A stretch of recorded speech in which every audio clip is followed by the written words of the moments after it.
want to fend for myself, and I want to build people up for them to fend. Back when my case happened, the look back was 5 or 10 years. Yeah. Is as far, so the abuse would have had to have happened within that 5 to 10 year period. With the new law, what's the look back? For a defendant, if the statute of limitations ever passed, at any point in time for that person,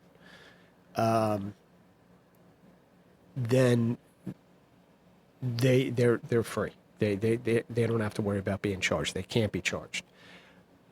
If your statute of limitations had not run yet when they changed the law to make it unlimited, then you were subject to that new law, if that makes sense.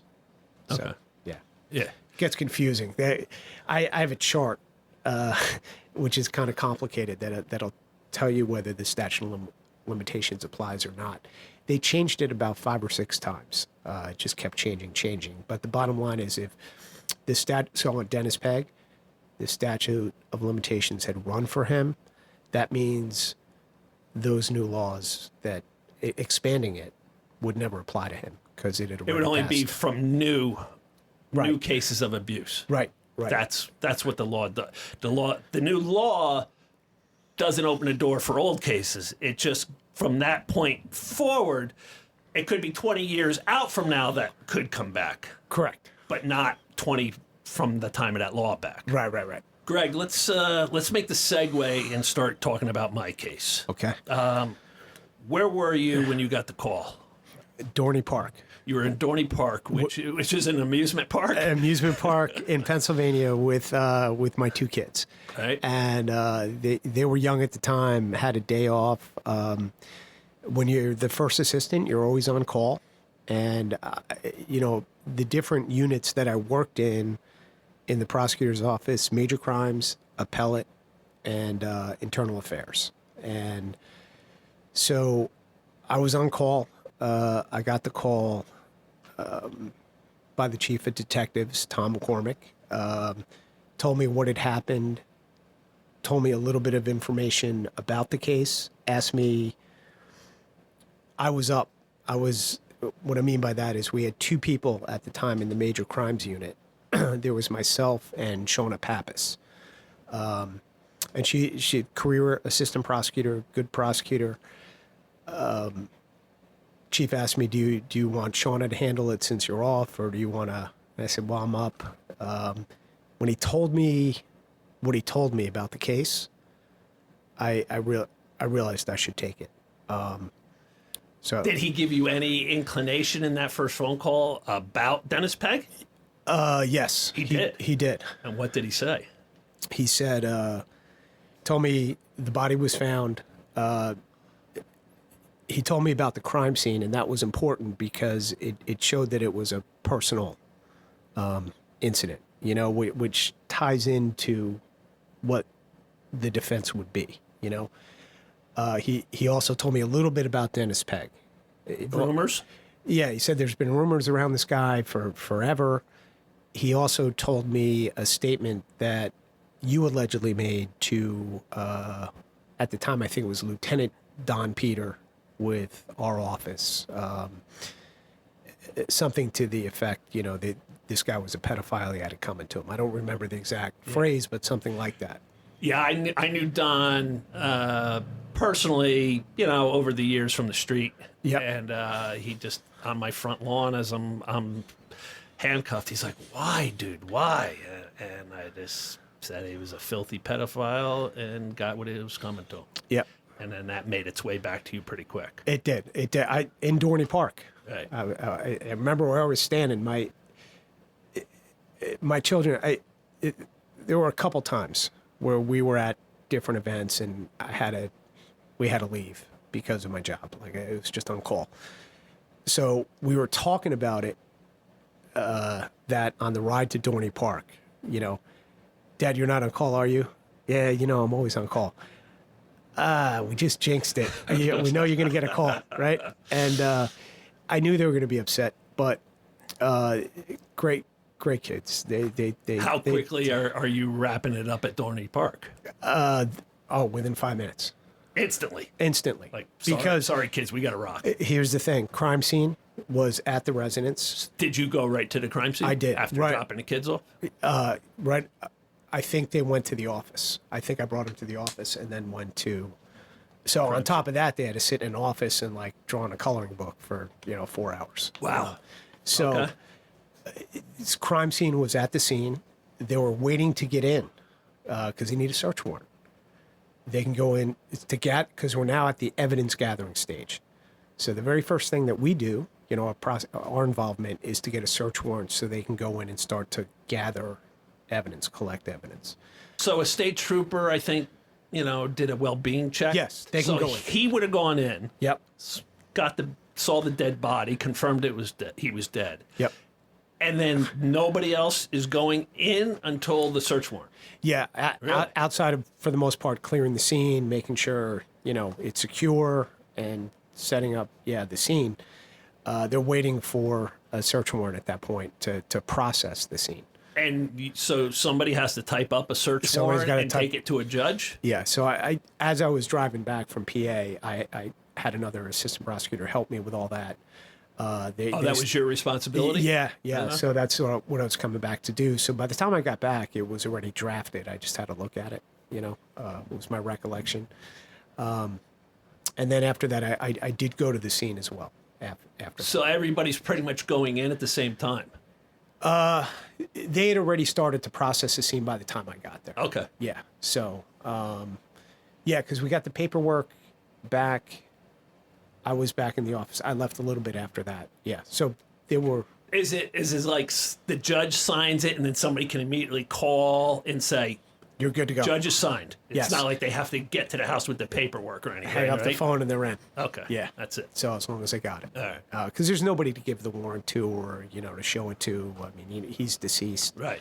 I got to see the scene myself. What did the crime scene tell you? It was personal. It was very personal.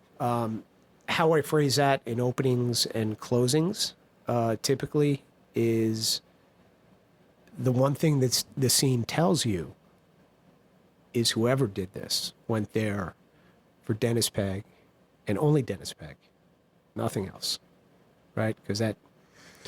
So it was just very personal, and that's true, right? It was just all about Dennis, right? So there's something very personal involved here. So then you have to decipher what was so personal between Between whoever that and the did rumors, this. Given what the rumors were, yeah. So it instantly was clicking in your head. It's fitting. A victim. It's fitting. Yeah, it's starting Instantly. to fit. Yeah. So this case, because the chief did tell me that there may be some merit to this defense. We were having this discussion on the phone too. What do you know about Dennis? He goes, there were a lot of rumors, with him, and there was always this speculation, nothing concrete, Right. but just this, feeling that something was off with him, and he had been around younger men way too often, and sometimes, stories about younger boys and things like that. So Right. there was a lot of suspicion, and yeah, I knew that case. And as I got into it a little bit more, and I realized people had come forward earlier about Dennis Pegg. You uncovered cases. Yeah. Where he got out from under him. It's a powder keg, this case. I mean, think about it. Our community, right, in Sussex, man, it could rip it apart with this, because you have somebody in law enforcement career, abused his position of trust to hurt people. Right. Some could view it, because you know what the discovery showed, that did law enforcement broom this Right. 30 years ago? Sweep it under. Just sweep it under the rug for a fellow law enforcement guy, right? And now, here all these years later, And to be fair, you weren't a prosecutor back then. I wasn't a prosecutor back then, but And you didn't know him. right, You're just hearing the rumors now from your head chief yeah, chief right, investigator. right. Right. And now here he's killed, and we're prosecuting you for murder. Right. Could you have neglected to prosecute me, knowing these rumors, uncovering other cases? Could you have said, I'm not going to prosecute Clark? Is that an option? Or would then the head prosecutor just say, well, if you're not going to, I'll give it to Shauna? That's what would have happened. It wouldn't have got dropped. You can't drop. Can't drop it. Just because there's intent and Yep, can't drop it. And we were talking earlier about, my ethical code, my moral code, and how I operate. So that's one of them. As a prosecutor, you take an oath to apply the law. All right. And looking at the law, you look at the elements of murder, and it appeared on the face of it, yeah, those elements are met. Now, there are a whole host of defenses that can apply, even when you did the act. All right. I mean, you could rattle off a ton of them. There's duress, coercion, necessity, entrapment, self-defense, defense of others. In your case, the ones most applicable dealt with mental health type of defenses. insanity defense. Yeah. And what's the insanity defense say? And was Yeah. it applicable? I didn't think so. Right. There was one fact in particular in your case that I thought really militated against that defense. So insanity, we use a standard from the 19th century. It's called the McNaughton Rule. And Okay. it's a little bit outdated at this point. Perhaps we could address that a little better. It applies when you don't know that what you did was, in essence, wrong. Right from wrong. Right from wrong, okay? Is what it comes down to. Right. And so there was one fact. Yeah, you stabbed yourself, remember? Like in the hand, severed a tendon. Yeah. And by the way, I think for a while, weren't you in your finger in the... Cat. Yeah, I had my whole hand in a cast. Yeah, and I think you were given the finger, right? Like, weren't you perpetually like this? Or were you just doing that to me in the courtroom? I don't know. Yeah, I was just giving it to you. all right, fair enough. Sorry, you made that up then. It's just an excuse. So, but anyway, you had severed a tendon in your hand, right? And you didn't go for medical care at all that night, right? Right. Why wouldn't you do that? It's because you were worried about, I thought, right, getting arrested, right? Of course. Right. So let me ask you that. Could I have walked into the local hospital? Say I came up with some, somewhat credible excuse for how this happened. Could I have walked in there? Is the hospital... Do they have a standard of contacting police? Even if they didn't in that case, and I think there's a fair chance they may have. It depends what the story was, but yeah, because knife accidents can happen, So they didn't necessarily have to, like, all right, there's No. a severe knife wound, we should contact. Would you guys, the prosecutor's office, your detectives, or state police, have eventually, like, hey, there's two people's blood here. Oh, yeah. Let's contact the hospitals and see if somebody came in on that. Yes, it would have day. happened either that way. That would have happened. Or somebody from the hospital would have seen it in the newspaper, that this person was, murdered. And, oh, by the way, we had somebody come in with a real serious knife wound that night. Yeah, Right. Yeah, I don't think you would have got... So, and if I would have had to drive 5 states away. Right. You being concerned about them putting the pieces together and figuring out this was you if you had gone for treatment, I think was a fair concern on your part.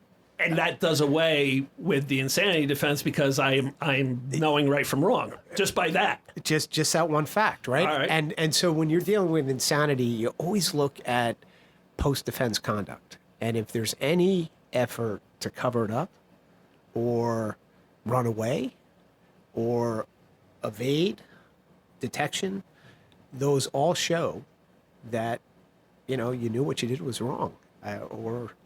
So that can be a tough defense. So I just didn't think that one applied. Then you drop down to the next one. How about diminished capacity? Diminished capacity. So that applies if you cannot form the requisite intent, so your conduct has to be purposeful or knowing. And if you're suffering from something that causes you to be unable to form intent, that can be a defense. So say I was blacked out on drugs. Yeah. That would be I didn't form intent. Right, and that could tie into a whole new defense, which is we have both a voluntary and involuntary intoxication defense, which can be applicable. Defense attorneys hate to use that, especially a voluntary intoxication defense, because to say, I got drunk, I got too drunk and didn't realize what I was doing, please don't hold me responsible. It's always a tough defense, So diminished capacity, and Dan Perez, that's the one that, he went with, your attorney. And Dan's, you had an excellent attorney for your case. So the problem I had with diminished capacity is, to me, the case was like intent on, I think I've said this to you, intent on steroids. Yeah, there was intent. Right. It's the whole purpose of this, man. When we go to passion provocation as the next defense, that assumes you had the intent. It just explains why you had it. So diminished capacity, you can't form intent. Yeah, it's so for that one. Passion provocation says you had intent. Yeah, but you just formed intent You just couldn't control yourself. and couldn't control. Yeah, and to me that fit more. We talked about this before too. This was one thing very unique about this case is that you had, your attorney, Dan Perez, standing up in the courtroom and saying, on behalf of the defendant, I raised the defense of diminished capacity. And then you had the prosecutor standing up and saying, on behalf of the state, we raise the defense of passion provocation. You don't see that very often in a courtroom. I mean, we had dueling defenses for you. Like, Jesus, come on, man. It's just not the norm in the criminal justice system. I lost a lot of sleep over this case, man. I labored over how to handle this. It was difficult. And I think the reason I struggled so much is because again, comparing my professional role and me as a person, I understood what happened as a person. In my professional role, the criminal code was telling me to prosecute, to move forward, right? The elements of murder are there. And this kept you up at night, this case. Yeah. I've been doing this for 30 years, like a lot of heavy cases. I put my heart and soul into how I handle them. I try to get them right. And you're the one who charged me with murder. Yes. Did you feel 30 years plus was just the justification for what? No. I didn't think a murder conviction served the interest of justice. And although I'm sure many of your supporters, many of your fans out there will disagree with this, but I didn't think an acquittal, a walk, was the right thing either. I thought we had to find a balance. So, to say to folks, don't take the law into your own hands. There is consequence for it. But the system will work towards trying to find a just, fair result. Are some prosecutors just out to get the max sentence they can for each case and not look at, they just won't look at, all right, he was victimized, the guy was an animal, but he murdered, so he deserves 30 to life. That's it, plain and simple. Isn't that the mentality of some of them? Yeah, definitely. And I think a lot of that is, too, you're a product of kind of who you get trained by a lot of times. I was very, very lucky. But, well, a lot of people disagree with my approach as a prosecutor. I had a certain approach that not everybody agreed with. But I was trained by some very good people. And one which is your judge. So he was actually one of my primary mentors when I was coming up as a prosecutor, Judge Critchley. He was the head of the Major Crimes Unit in the Morris County Prosecutor's Office. I was an eager, young prosecutor, I went to him, volunteered, to help out on any cases that were problematic, anything he didn't want to do. I just want to learn from him. And then you have another mentor. And didn't what was his response to this case to you? Good luck. That's what he said? Yeah. He goes, Greg, so that's John McNamara. And who's he? John McNamara was a prosecutor in Morris County. He was also in the major crimes unit there. Yeah, former Manhattan DA, just a very, very talented prosecutor. And he sort of took me under his wing too.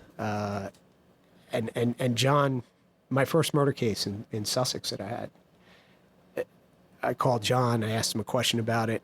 He drove up, sat down with me. We laid the case out, spent hours and hours with me. I mean, I've just been so blessed to have people around me that took the time to train me, teach me the right way. Right.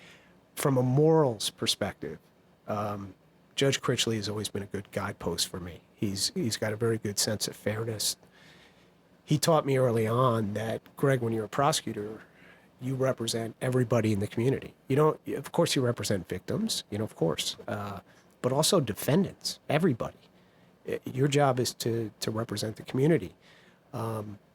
So if somebody's overcharged as a prosecutor, it's your job to correct that. If somebody's rights were violated, it's your job to correct that. Don't even bring it forward. If a sentence is too harsh for a given circumstance, you have the discretion to amend the charge to something that is more reasonable, and to use those things, in a good way. So, were you looking for a way to downgrade from murder 130 to life? Maybe not right away. As the case went on. Yeah. And you uncovered more. I mean, you said in court one time, that you were running a dual investigation. You were investigating me for the murder, and you were also investigating Dennis Pegg for his behavior, what he's been doing for 40 years. And by the way, time allocation wise, I would say 20% of our time was to the murder investigation. That was easy. That was kind of done, It was, right? I didn't deny anything. So really almost all the time was trying to figure out what happened since the 70s to present with this guy. What were we dealing with?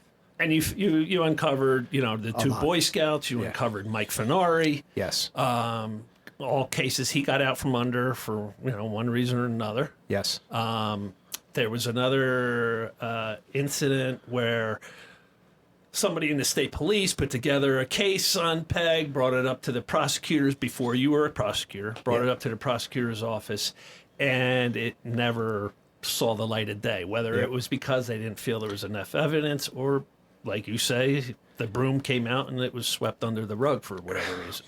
So there's 4 cases right there. Yeah, definitely. But let me say this, because I think this is important too.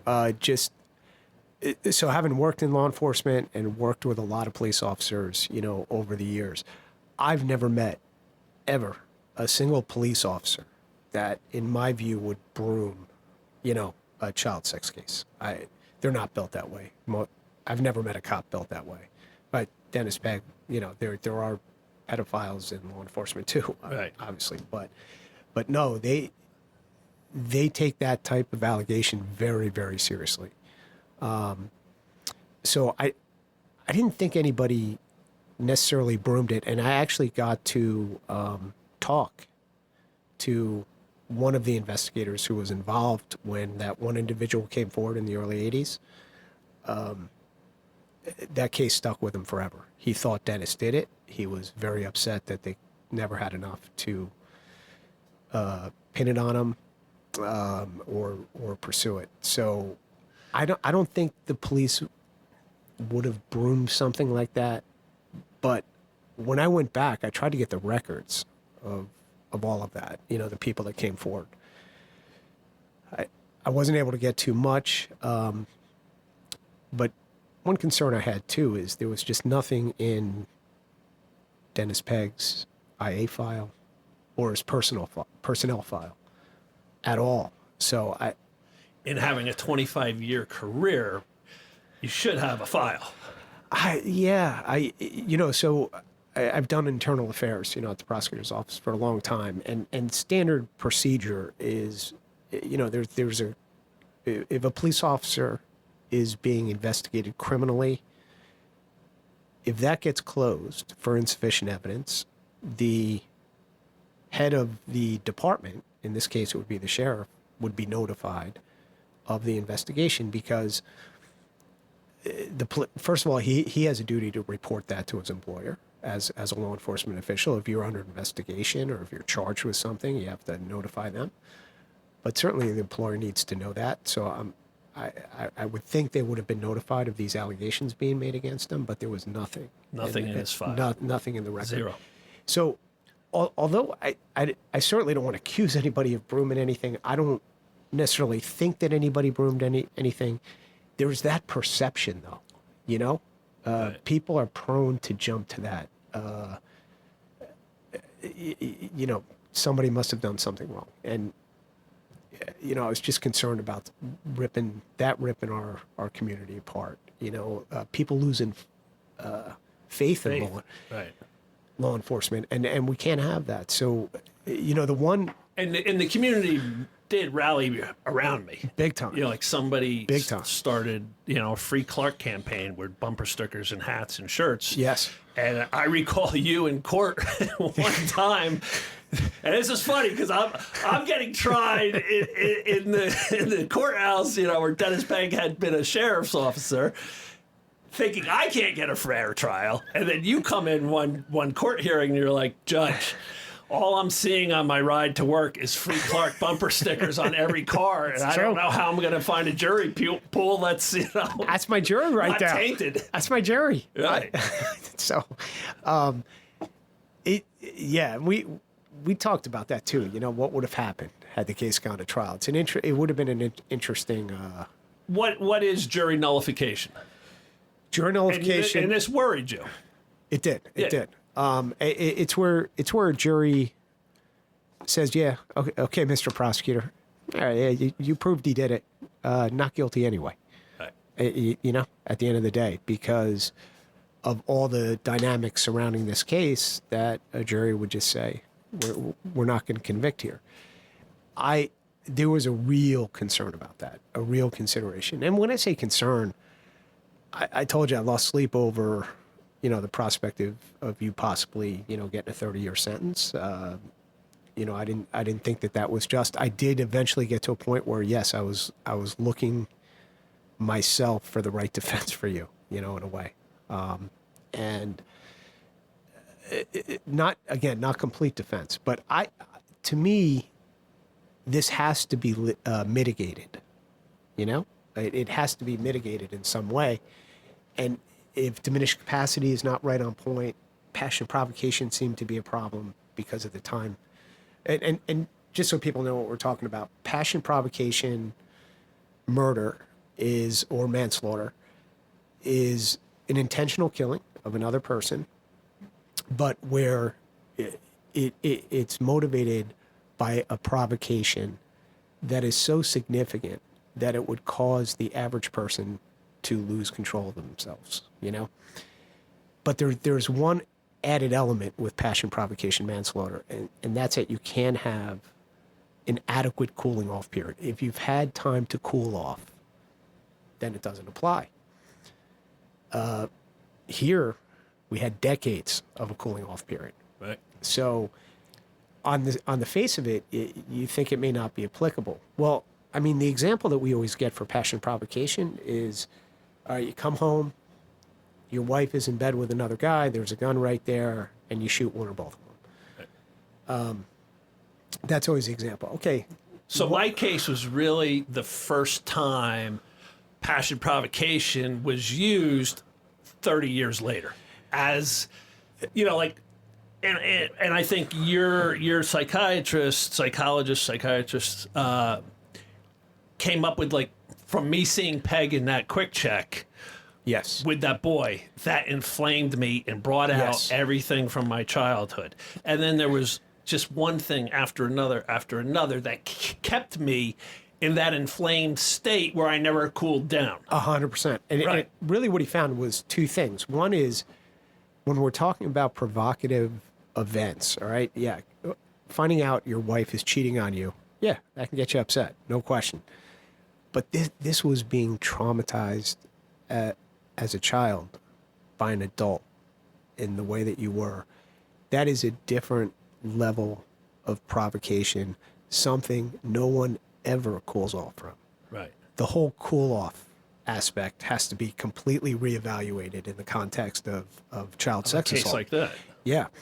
And And then like the night of opening up for the first time in my life to a buddy about what happened, and that inflamed it even more.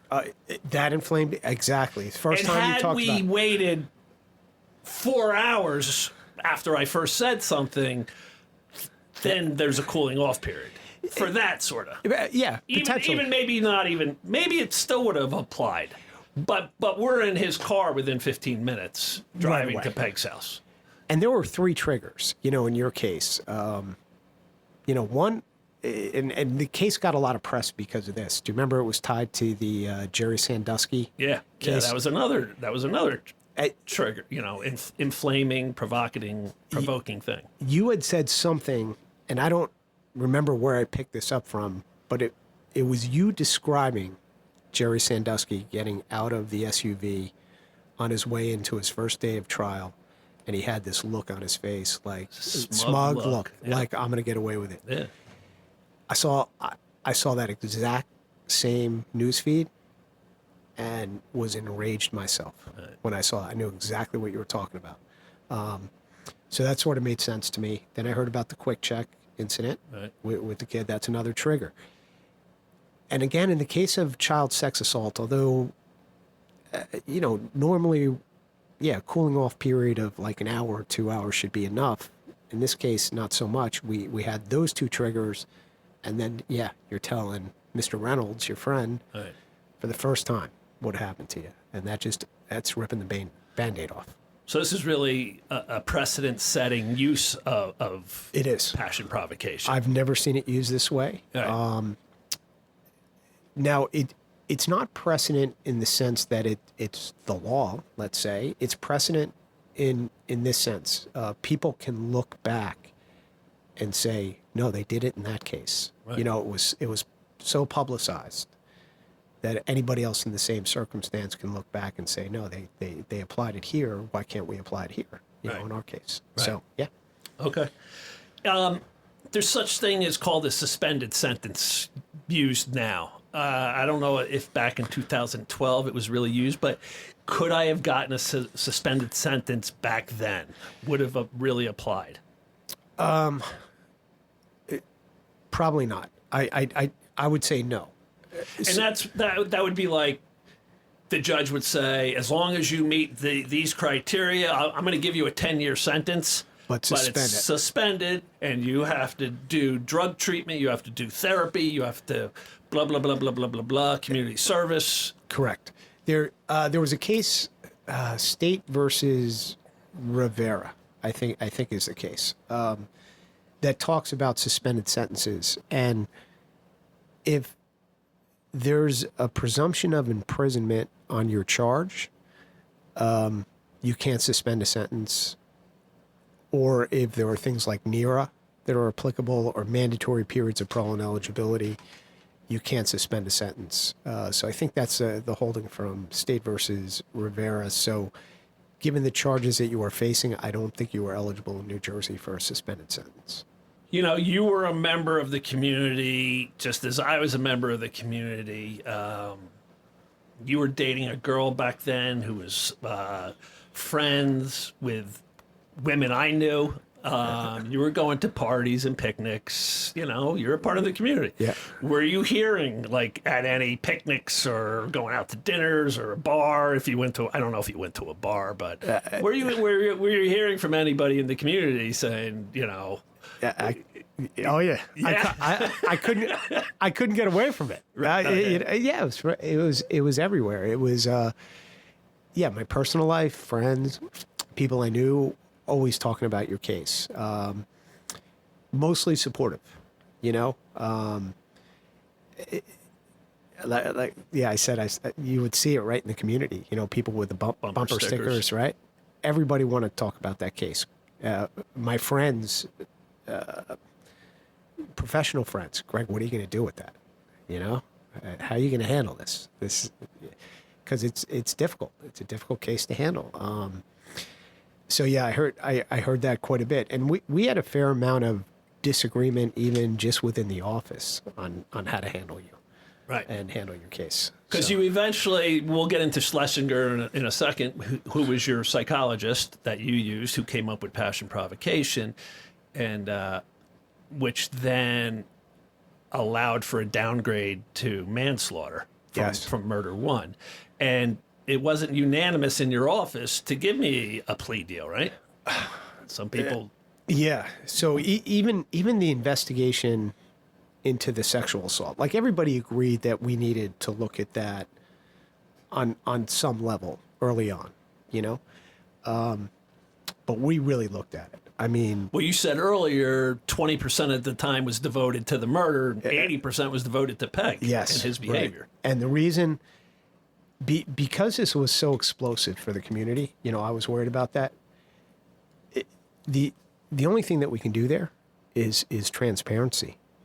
We have to be transparent. We have to investigate this as thoroughly as we possibly can, and we have to be as transparent as we possibly can. If it was going to be a trial, if that was going to be a trial, we're not hiding anything. You know, everybody gets to see everything that we can, and we uncovered quite a bit over about a 3-decade period. Yeah. But as you were starting to say at the start of that, not everybody in the office thought you should be devoting as much time to Peg's behavior as you should, or some folks felt, hey, Greg, you know, you got to remember you're the prosecutor, right? You know, it's not your job to investigate defenses. This is Clark's defense. Why are you spending so much time on it? Why are you affirmatively yourself? Let Dan do that, Perez, right? I need to know what I'm facing. I need to know what I'm dealing with. And also, I don't know that a murder prosecution is the right charge. You know, you don't know that. I don't know. I have to see what we have. And was there, you know, who knows what kind of cover-up you could have uncovered? You know, was there cover-up? How did this monster evade for 40-plus years? I had to know that too. Right. You just do, because all of those things. By the way, if there is a cover-up on top of him getting away with what he got away for all those years, and on top of it, there's a cover-up, and you're representing law enforcement on this trial in this county, how are jurors going to look at me?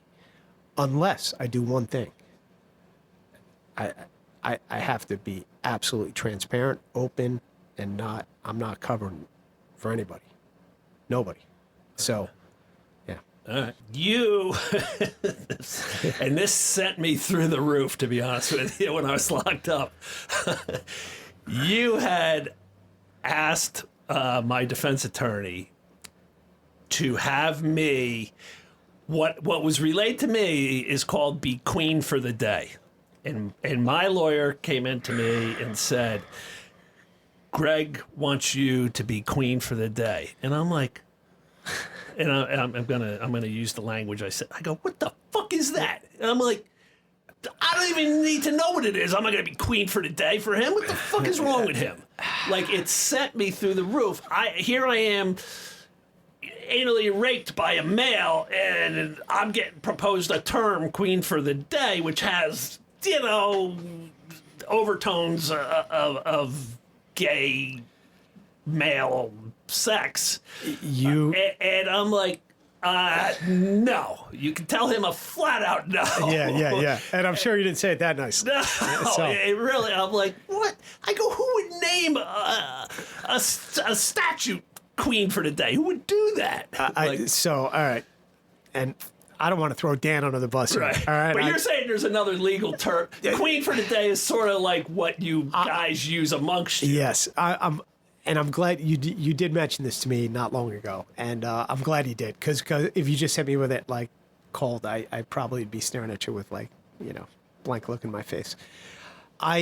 Yes, we attorneys, we call those agreements, they're use immunity agreements. Use immunity. Use immunity. And what it means is that you can come in and talk to us, tell us your truth, and we're not going to use it against you in any way, shape, or form. We're going to use it, in your case, I thought in a beneficial way towards you, but I needed to get your story. And so we call it Queen for a day, I think. I never asked why. That's how I was taught. Queen for a day. Because the Queen has immunity, right? Today, we would call it the King for a day letter. Right. All right? You have immunity. You can say anything you want. Nothing can happen to you. You can't get in trouble. That's the word of God. I got to give Dan a hard time, because Dan and I were talking about Queen for a day. You asked me, did he actually show you the paper I drafted up, use immunity agreement, and it said Queen for a day? I'm like, no, he never showed me the paper. He just relayed it verbally. And he may have been using that to make sure I didn't agree to do it. Dan might be a good person to bring in one day. We can kick this one around. Right. Now, I was thinking but about. I went nuts when that term was used. I'm like, you got to be kidding me. Who would name something like that? So, well, Dan also, though, at the time when I was asking for that, he was on the fence about it. He did not necessarily want to bring you in to talk to me yet. So he might have been buying time, Maybe. What would the benefit for you have been? And then would there have been a benefit to me for being Queen for use immunity agreement? Yeah, we'll call it King from a day. Yeah. For King for a day from now on, especially. Right. And we got in this type of case. And we got King Charles, So what benefit to you to outline why, how, where, what, like? So when I called Dr. Schlesinger, right, to talk to him about this case, and we were talking about the possible affirmative defenses that might apply, and we were kicking around passion provocation as a one that might apply. The one thing was, at that point in time, I still had not had your version of what happened. The only thing that I had is that statement from Don that you made to Don Peter, right? Which was he had to come and tell me he was a pedophile. Right. I wanted to be able to evaluate the strength of that type of defense, and to do that, I needed to know not every detail, but a little more detail about what happened to you. And also, I was trying to sell to my office. I want to hire Dr. Schlesinger, as an expert. And there were times the prosecutor said, you don't even know Clark's version yet. He's never said it. I know how he had you lawyer up, which, by the way, good advice. By the way. That's the right thing to do there. For those listening, when I was arrested, the head of the crime scene unit for the state police came into my holding cell at the barracks and said, my own detectives and detectives from the prosecutor's office are waiting to interrogate you, and I am telling you to use your Fifth Amendment right and remain silent and request a lawyer. Yep. And he's like, I've got you dead to rights with the evidence. Yep. He goes, and you don't need to go into that room and say another thing more that would potentially sink you for the rest of your life. 100%. Yeah. So I did. I didn't say a word. So that's when you say Howie, just so the audience knows. Yeah. So. And the benefit to me for being Queen for the day, King for the day, is that you were trying to factor in getting a lower charge, like a manslaughter, and having the knowledge of why it happened would help you to be able to do that, because you're struggling with sending me potentially away for life. Yes, and as soon as I got that opinion back from Schlesinger that said passion provocation, I was no longer really prosecuting you for murder. That was a weight off of me. I'm now prosecuting you for manslaughter. So Well, the first thing that happened was our psych for the defense. Just so people know, like it's not like on the TV shows where there's a whodunit, you know. Yeah. Like, so I do a complete, psych eval with the person we hired for our side, yep. and that's not kept secret from you. It has to be given to you. Yep. So it's given to you, and now you're seeing what happened. Yes. But this was 3 years removed from my arrest. Yes. You were trying to get king for the day, Yes. those first couple of years. Because So, I got her report pretty late. yeah. Yeah. And It was 2 weeks before the 3-year mark, I think. yeah. And then that's where you came with a plea agreement. Yes. Yes. So had we gone forward to a trial, because once I got the Schlesinger report that said passion and provocation, it's a much different trial now. The murder charge is still there, but also my own expert now is saying manslaughter. So I have to get up in an opening and a closing in the way I present that case to say, yes, he's charged with murder. A grand jury came back with that charge. However, our expert has said it's a manslaughter based on passion provocation. You're free to accept that or reject that. In all candor, though, what's going to happen? There's no way they're going higher than a manslaughter because even the state's expert says manslaughter. So had we gone to trial, had you not offered the plea, and had we gone to trial with Schlesinger's report, you would have had to have entered that. Yeah, I would have. So I'm still being charged murder one going to trial, but now you're saying my expert Yes. psychologist is saying it's passion provocation manslaughter. Yes. I would have gone forward with Schlesinger as a witness for two reasons. One is to sleep at night. I told you, like, I that took a lot of pressure off because I didn't think murder was an outcome anymore. But also strategically, right? We've talked about other cases that have a similar theme where somebody had a great justification to commit a bad crime and what happened to them, right? We even talked about movies that use this theme also. We talked about A Time to Kill, right? That movie with Matthew McConaughey. Yeah. And so Kevin Spacey, the prosecutor, you know why he lost at the end? Well, it was scripted, but he sought the death penalty on a case where they had real justification. Grossly disproportionate, grossly unfair.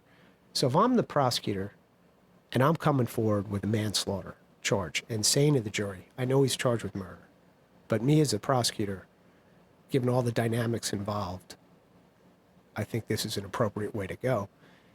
The likelihood of a conviction for the state, albeit on a lesser charge, I think is enhanced. Does that make sense? Yeah. Yeah, because you're being fair. You know, you're not discounting it. You're not trying to run away So from it. just so people are aware, my lawyer didn't really know what you have to pick a defense. You have to pick one. He struggled with it. We talked quite a bit. Yeah, and it's hard. Nothing's perfect here. Yes. He's right. So we went with diminished capacity. Yep.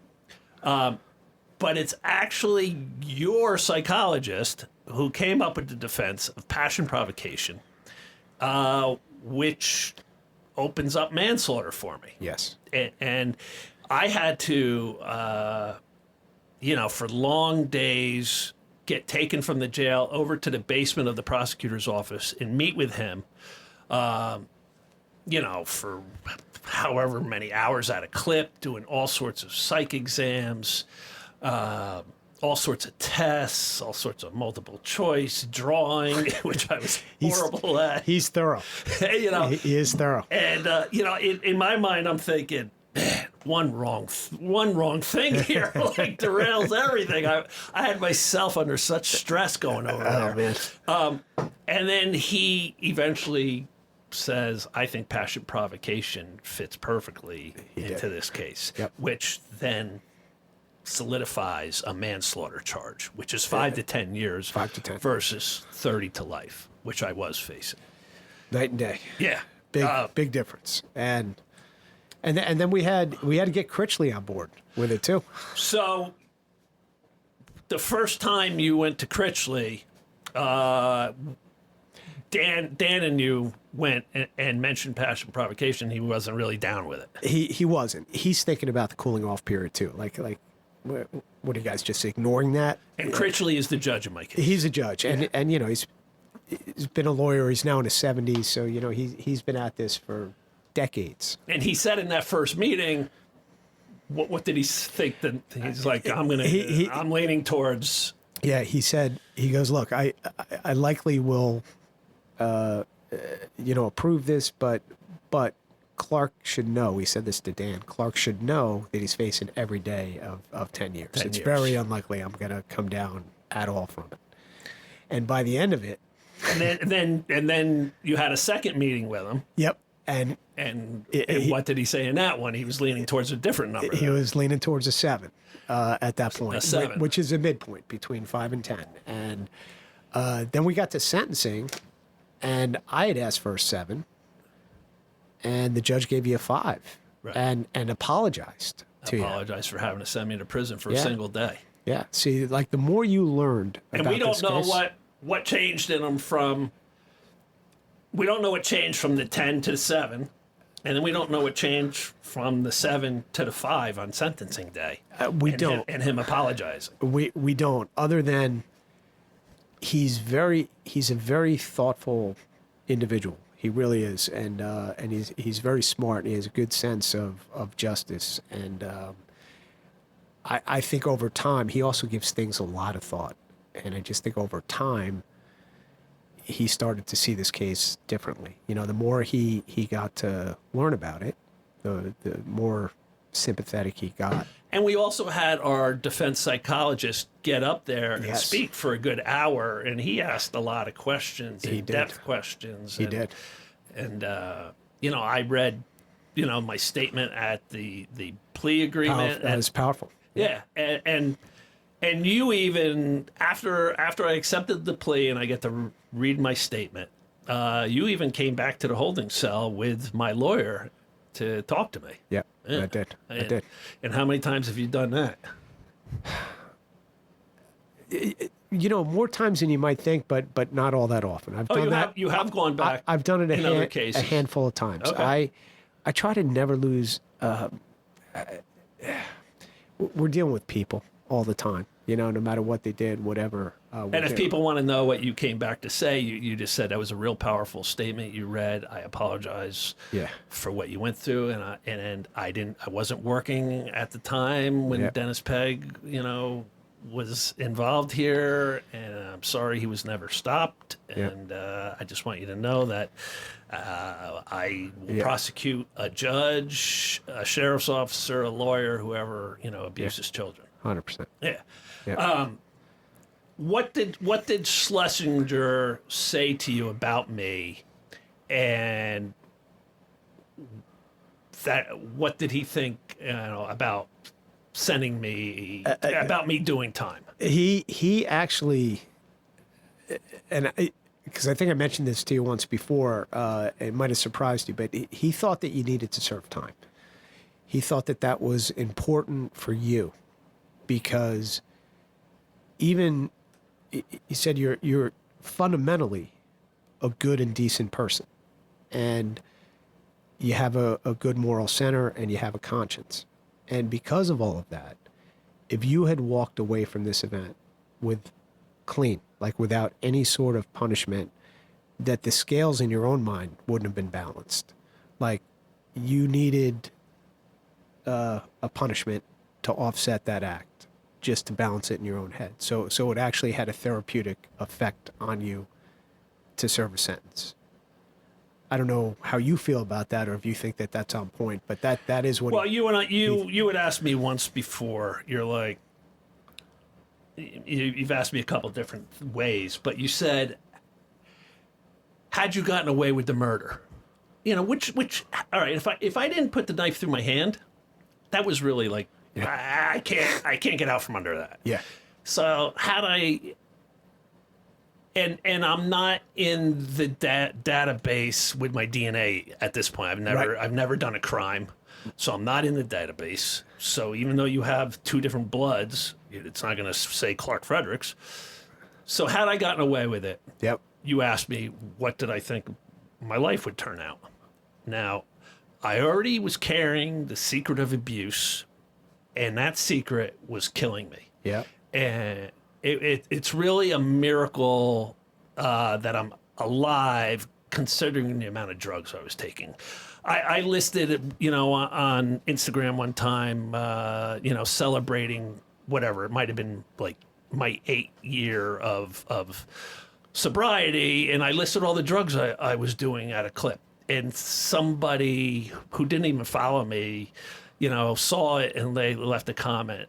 This is absolute bullshit. There's no way you were doing that cocktail of drugs. That's the death cocktail. You would have been dead from it. And a buddy of mine who had been with me through it, but didn't even know the half of it, he responded back, I was with Clark. What he listed there, he was doing. Trust me. Wow. I saw it firsthand. Unbelievable. So to finish the statement, one secret was already killing me. Yeah. And it was literally a miracle that I was still alive. And then you want to add the secret that I just got away with murder. That's true. On top of the secret of abuse, and think I'm going to be on a beach, relaxing in the sun, having a cocktail. No chance. With a woman by my side. Yeah, no chance. My drug use would have even gone higher, and I would have been dead of an overdose. Yeah. So that part. And then the other part about doing the 5 years. Those 5 years saved my life. Those 5 years gave me time to evaluate myself. Like I said, when I got arrested, I said, you idiot. You allowed Dennis Pegg to have control of you. You're going to do life in prison now, Clark. That is sinful. I just wanted to gouge my eyes out. And like, how could you give him that control over you from age 6 all the way to the grave? That's, Yeah. And then at some point, I decided like I couldn't go on living like this. I needed to either kill myself or heal myself. And I called out to God, and I heard an internal voice say, pick up a book and start reading. And I picked up Man's Search for Meaning by Holocaust survivor Viktor Frankl. And I read a line in there, when you are faced with a situation that will not change, you are challenged to change yourself. And I'm like, all right, I may have to do life, and it's not going to change. And I can't do life in this frame of mind that I'm in right now. I got to start changing. Yeah. And I read one book after another. I wasn't in there jailing. I don't know if you get report. Do prosecutors get reports from people in the jail? Like, how's Frederick's handling himself? What's he doing? Is he beating up people? Is he violent? We only hear when there's a problem. There's a problem. Right. If somebody's being difficult, that'll tend to get back to us. Yeah. But. So I just dove into reading, and just one book. I read over 500 books while I was locked up. That's great. And, and I just started applying stuff to myself. There you go. And so that time, removed from my environment, removed from my party buddies, removed from drugs and alcohol, having my molestation is on the front page of the paper every time I'm mentioned in the paper. Yep. And I can't hide from it anymore. So I gotta address it. And I didn't get therapy till the first time in my life, till I went to prison. So I had to go to Northern State Prison to get therapy for the first time in my life. Wow. And then my therapist got me into a group therapy class for childhood trauma. It wasn't necessarily molestation, but it was Latin Kings. It was Muslims. It was blood gang members. It was Crips. It was Spanish, white. It was different ethnicities, different religions, and we all shared our trauma, cried and hugged and healed. And that was the biggest. That class was the biggest. Really? I've done therapy for years outside of prison. That group therapy class was the biggest healer. Wow. Yeah. So I had to be in that environment to heal. Yeah. And, so I start the process, and that 5 years facilitated my sobriety also. You know, for the first 2 years, I've never shared this with you, like, I fantasized about doing a line of Coke and a glass of red wine. They went hand in hand, and I'm like, man, if I can ever get out from under this life sentence, I can't wait to go have a line of Coke and a glass of red wine. And then some year in that, like, your brain has to rewire itself. Yeah, definitely.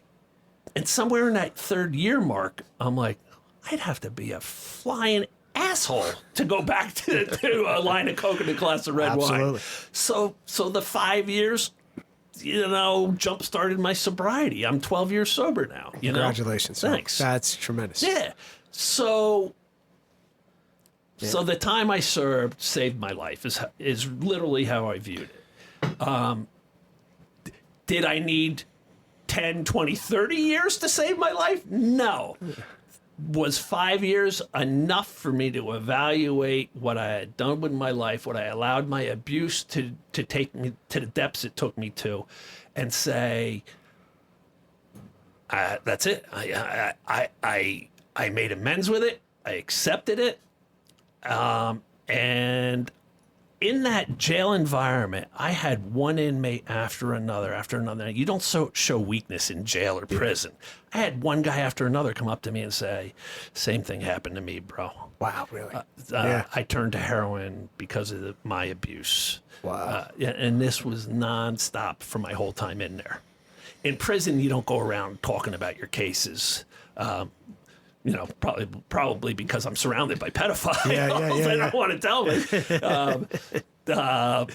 But in the jail setting, one dude after another, you know, talked to me, and I'm like, wow, people are really opening up to me. So if I talk about this, I can help people heal, is what came to me. Yeah. And I'm like, when I get out of here, you know, I'm going to speak out about this. And I'm proud of you, man. Yeah, you're doing a lot of good work. There are a lot of people out there. Yeah, I mean, where I'm at now, you know, I have a book deal with Simon & Schuster coming out in next spring. That's amazing. That's great. I got a docudrama. You were filmed in it as well. That we just signed with a production company. I started this podcast. It's tremendous. I post every day on social media about, you know, healing and growing. And I mean, in your wildest dreams, back when the start of 2012, could you imagine this transformation? Definitely not in 2012. Not a chance. When I got to know you a little bit, I kind of saw what you were about, what your character was, and listen, I think you went to Northeastern, right? Yeah. Yeah. I mean, smart guy. You know, so yeah, you had it in you, and I'm just telling you, when you told me you were going to turn things around, like there was a degree of determination in the way you said it. And I mean, and to you, it's got to be justification for the sentence I got, for the downgrading to manslaughter, and the 5 years instead of 7 or 10. Yeah. That it worked out. Yeah. It played out the right way. Yeah, you made me look good. Thanks, bud. Thank you. I appreciate it. So yeah, man. I think, you know, we covered some tough topics. We did. We've talked a couple times and have gotten off on tangents. My guess is we could go for a couple more hours. But you know. Does rehabilitation for pedophiles in prison work? Not really. From the statute say. Could Dennis Pegg have, with a 40 to 45 year reign of terror, could his behavior have been corrected? Not really. No. Zero chance, you said. Zero. Yeah. So with people that are, and really, I think where I'm really pessimistic about the likelihood of any sort of meaningful improvement with therapy is when somebody is really long gone like that. You know, they've been engaged in that behavior for too long. With everything, people have to want it. Yeah. So they're being forced into Avenel. Do they really want it, though? If somebody wants to examine what's making them tick, though, that person, I think, could heal. Yeah. And some of But those for everybody else, that's just being forced, and they're doing it to try to get their sentence, like released instead of being civilly committed. Right, like You're if they're "Hey, really- I did my therapy, Judge. if they're really committed, right, to getting better, then yeah, prospects are better. Right. But Thanks for being here. thanks for having me. It's been a pleasure. So, I'm and sure the I'd- questions will roll in. You should ask this. You should ask that. You should ask that. So we may have to have you back again. I'd be happy to come back. Thanks for being here. Thank you, Appreciate Clark. it. I appreciate it. Thank you. We went through my case. You got some insight. Pedophiles, man, they really can't be rehabilitated in prison. They gotta want to be rehabilitated. Then maybe they can be rehabilitated. Dennis Pegg was not going to be rehabilitated. The prosecutor, if he was in my shoes, you heard his answer. I'll let you listen to that. There was really nothing I could have done in 2012. Criminally, civilly, nothing. The laws have been changed. The laws have been updated. Every state needs to update their laws so that people don't take the law into their own hands. You do not, I can't emphasize this enough. If you have not been to prison, prison is hell. You do not want to sit in prison for life saying, was it worth it? Was it worth killing my abuser to sit and forfeit the rest of my life? It's not. You can have trauma. You could have the worst horrific things done to you, and you can heal from them. You don't need to take the life of your predator and then forfeit the rest of your life. Get healing instead. See you next time. Peace.